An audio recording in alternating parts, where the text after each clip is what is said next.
Բարև ձեզ հարազատներս, այսօր բժշկական թեմա կպատմեմ ձեզ, ծվարանների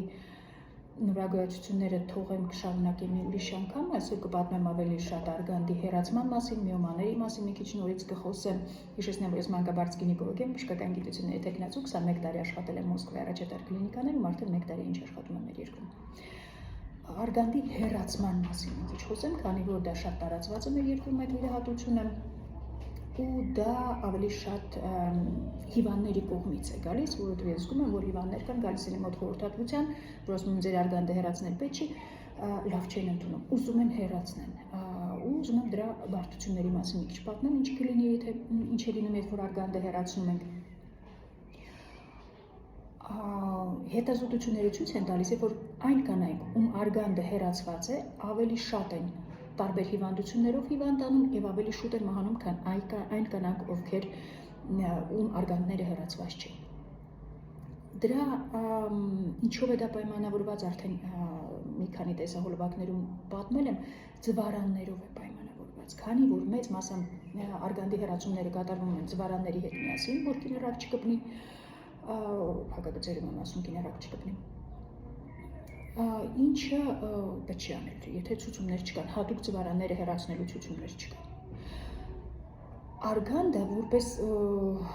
օրգան, իմ հասկացությամբ 23 տարվա փորձ ունեցող մանկաբարձ գինեկոլոգ, արգանդը իր երկու ֆունկցիա է կատարում ընդամենը, մի ֆունկցիան բոլորս գիտենք, որ այնտեղ պտուղն աճում է մինչև հղիության ավարտը, հետո արգանդը կրճատվում է եւ ծննդաբերում է կինը երեխային։ Երկրորդ ֆունկցիան, որը կատարում է արգանդը, ավելի շատ իր կապանային ապարատը, դա կոնքի հատակի օրգանների պահպանումն է։ Գիտենք, որ որոշ կանայք ունեն փոքր կոնքի օրգանների իջեցում, հեշտոցի պատերն են իջնում, արգանդը կարող է ամբողջությամբ ընկնել, ինչը կապված է,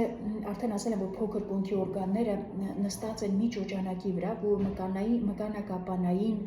ջլային մի կոմպլեքս է, շրջանակի նման, փոքր կոնքի օրգանները նստած են այդ շրջանակի վրա, արգանդը, միզապարկը, ուղեղաղիքը, եւ այդ շրջանակը կարող է թուլանալ ծննդաբերության հետևանքով, ծանրություններ բարձրացնելու հետևանքով կամ որակը այդ շարակցական հյուսվածքի որակը այդքան էլ լավը չլինի ու կինը ունենա իջեցումներ։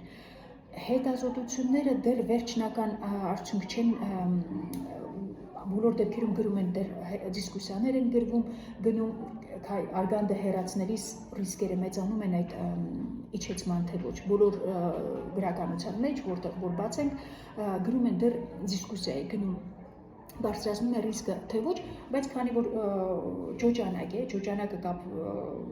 կազմված է, նորից եմ ասում, մկաններից, կապաներից, ջլերից, եթե դու արգանդը հեռացնում ես, այդ ջոջանակից կապանները կտրում ես եւ արգանդը հեռացնում ես, բնական է, որ այդ մեծ հավանականություն կա, որ այդ ջոջանակը կթուլանա եւ կարող են իջեցումներ լինել։ Բայց նորից եմ ասում, այս երկրորդ պահը դեռ դիսկուսիաների մեջ է բժշկության մեջ։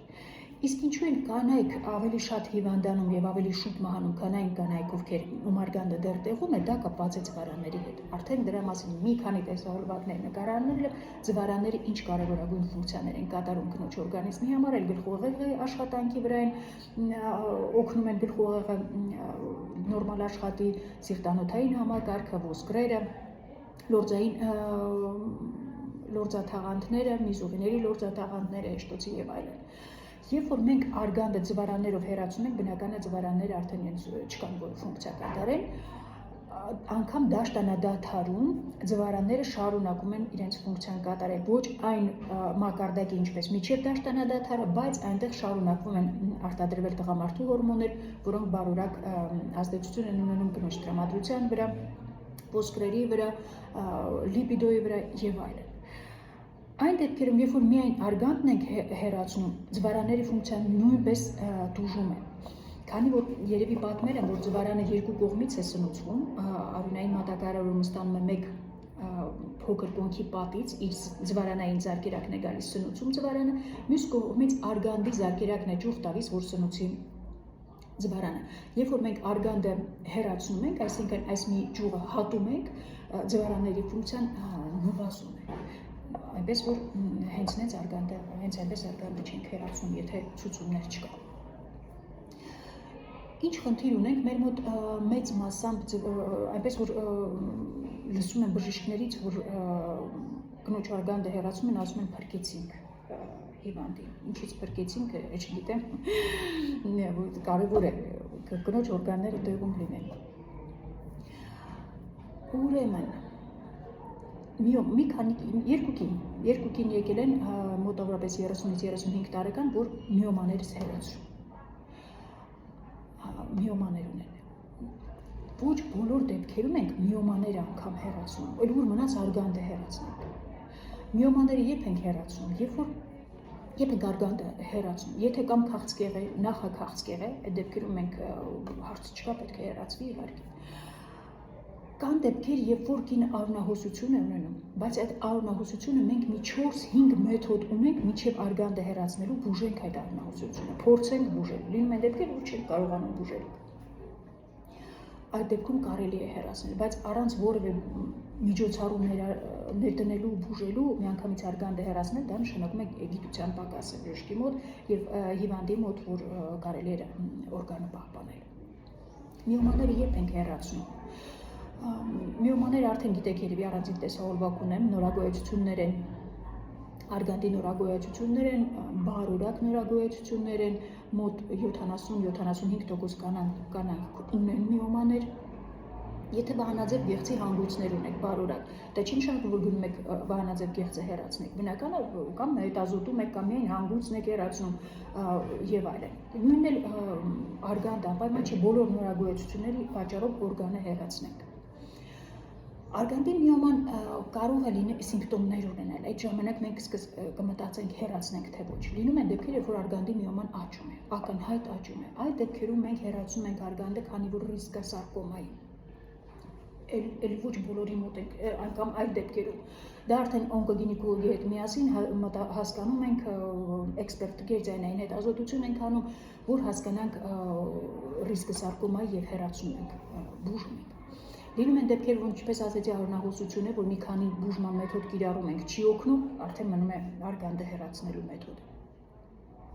Լինում են դեպքեր, երբ որ արգանդի միոման մեծ չափսերի մենք միմյանց հետ կամ ուղղակի գրառումների մեջ լինում են, որ մենք արգանդի մեծացումը հղիության չափսերով ենք ասում։ Օրինակ արգանդը մեծացած է 9 շաբաթական հղիության կամ 12 շաբաթական, 16 շաբաթական հղիության չափսերի։ Դա ավելի շատ մեզ իրար բացատրելու համար է հասկանալի։ Այնպես որ կանայք, ովքեր էպիկրիզ են ստացել վիրահատությունից հետո, որ այնտեղ գրված է արգանդը մեծացած է 14 շաբաթական հղիության չափսերի, մտածում են թե բժիշկները սխալվել են, հղիություն են գրել, ուղղակի չափսերը ոչ թե գրում են գնդակի չափսերի կամ մեծ գնդակի փոքր, այլ ասում են հղիության տարբեր շաբաթների չափսերով ենք գրում, ժամկետներով։ Ուրեմն լինում են դեպքեր, երբ որ արգանդի միոման սխմում է կողքի օրգաններին, օրինակ կարող է սխմել ուղիղ աղիքին, կարող է սխմել դիմացից լինի մեծ չափսերի միզաբարկի վրա սխմի սիմպտոմներ լինեն, լինում է որ կողքից է աճում, այս ներքևի արգանդես ներքևի կողքից, այստեղ ուրետրան է գալիս, այսինքն երիկամից մեզը բերում է միզապարկ, ուրետրան, խողովակներ են երկու կողմից գալիս են արգանդի կողքով են անցնում, ու եթե արգանդի կողքից մեծ միոմա լինի, կարող է սխմել ուրետրայի վրա եւ երիկամի ֆունկցիան խափանել, դրա համար մենք հեռացնում ենք իհարկե այդ միոմաները կամ արգանդը այդ դեպքերում։ Ուրեմն հենց նենց միոմաները չենք հեռացնում։ Նորից եմ ասում, ուրեմն 30-ից 35 տարեկան կանայք էին եկել, երկու հոգի, որ միոմաներից հեռացրու, պատճառը ինչի համար, քանի որ միոմա ունեմ, բա որ հետո ուզելու եմ նորից հղիանալ եւ այլն։ Ուրեմն այսպեսի մի խնդիր կա, որ երբ որ դու միոմաները հեռացնում ես, ռիսկ կա, որ կկրկնվեն, ու այդպիսի հիվանդներ էլ ունենք շատ, որ միոմաները հեռացրել են, եկել արդեն այն պահը, որ ուզում են հղիանալ, նորից միոմաներ են աճել մեծ չափսերի։ Ընդունված է բժշկության մեջ, միոմաները հեռացնում ենք միայն այն ժամանակ, երբ որ կինն ուզում է հղիանալ, արդեն պլանավորում է հղիանալ եւ այդ միոմաները հղիությանը խանգարում են։ Ինքը կարող է մեծ չափսերի միոմա լինել, ունեք մի 6 սանտիմետրանոց միոմա լինել, որը խորոչից հեռու է, չի խանգարում կնոջի հղիանալու։ Մենք այդ միոմաները չենք հեռացնում։ Նորից եմ ասում, ցուցումներ են պետք միոմաները հեռացնելու համար, դա կամ կարող է արյունահոսություններ առաջացնել, մեծ աճ լինել կամ կողքի օրգանների վրա սխմել, այդ դեպքերում մենք միոմաները հեռացնում ենք։ այլ դեպքերում ոչ։ Իհարկե բոլորը ինդիվիդուալ են, կարող է դեպքեր լինել, որ բժիշկը ձեզ բացատրի, որ կոնկրետ ձեր դեպքում պետք է կամ արգանդը հեռացնել, կամ միոման հեռացնել, դա կարող բոլոր դեպքերը չեն կարող քննարկել։ Կարևոր իմաստը այս դասախոսությանն է, որ ոչ բոլոր միոմաներն է հարկավոր հեռացնել եւ ոչ բոլոր ժամանակներում է պետք հեռացնել, այսինքն այն կանայք, ովքեր դեռ պլանավորում են երեխաներ ունենալ, լավ է միոմաները հեռացնենք ավելի մոտիկ այդ հղիանալու ժամկետներին։ Այսքանը այսօր, մեծ հույսերով կհանդիպենք նորից։